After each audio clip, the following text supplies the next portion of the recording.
অভিন্ন ভবিষ্যৎ ও সমৃদ্ধির পথে একটি স্পষ্ট পথ তৈরি করার জন্য এশিয়ার দেশগুলোকে একসঙ্গে কাজ করার আহ্বান জানিয়েছেন প্রধান উপদেষ্টা অধ্যাপক ডক্টর মোহাম্মদ ইউনূস। ভাষণে কাঙ্ক্ষিত লক্ষ্যে পৌঁছানোর জন্য 7টি পরামর্শ উপস্থাপন করেন প্রধান উপদেষ্টা। বৃহস্পতিবার সকালে জাপানে অনুষ্ঠিত 30তম নিক্কেই সম্মেলনে যোগ দিয়ে তিনি এসব কথা বলেন। এদিকে ক্রমবর্ধমান শ্রমিক সংকট মোকাবেলায় আগামী 5 বছরে বাংলাদেশ থেকে অন্তত 1 লাখ শ্রমিক নেয়ার ঘোষণা দিয়েছে জাপান। বিস্তারিত বুলবুল আহমেদের প্রতিবেদনে। বৃহস্পতিবার সকালে জাপানের টোকিওতে অনুষ্ঠিত নিক্কেই ফোরামের এশিয়ার 30তম ভবিষ্যতের উদ্বোধনী অধিবেশনে যোগ দেন প্রধান উপদেষ্টা অধ্যাপক ডক্টর মোহাম্মদ ইউনূস। সম্মেলনে ভাষণ দানকালে প্রধান উপদেষ্টা তুলে ধরেন সারা বিশ্বে চলমান নানা সংকটের কথা। বলেন, বিশ্ব বর্তমানে চরম অনিশ্চয়তার মধ্য দিয়ে যাচ্ছে।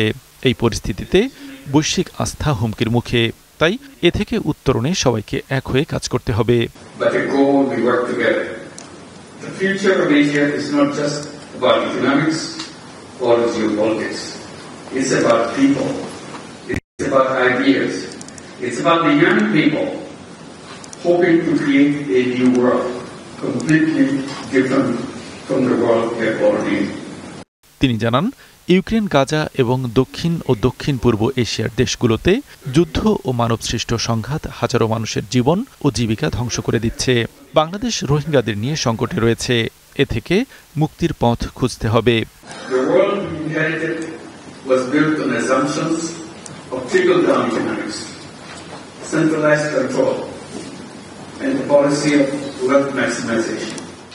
এরপর Bangladesh seminar on human resources শীর্ষক এক সেমিনারে যোগ দেন প্রধান উপদেষ্টা।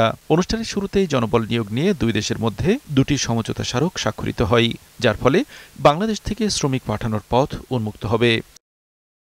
পরে সেমিনারে বক্তৃতাকালে ইউনূস বলেন, এই অনুষ্ঠানটি একটি দ্বার উন্মোচনের প্রতীক। তিনি উল্লেখ করেন, বাংলাদেশ 18 কোটি মানুষের দেশ, যার অর্ধেকই 27 বছরের নিচে। জাপানে বাংলাদেশিদের জন্য কর্মসংস্থানের সুযোগ সৃষ্টি করতে অন্তর্বর্তীকালীন সরকার প্রয়োজনীয় সবকিছু করবে। That friendship continued and we want to build it up at the national stage. Previously it was a personal stage. Now we bring it to national stage. We want to see how we can make friends in this country, how we can work and learn. That's the most important thing. এ সময় বাংলাদেশ জাপানে শ্রমিক পাঠাতে দক্ষতাকে প্রাধান্য দেবে বলেও জানান প্রধান উপদেষ্টা। We can do enormous things, we change things for many people's lives. Bulbul Ahmed, Bangla TV, Dhaka.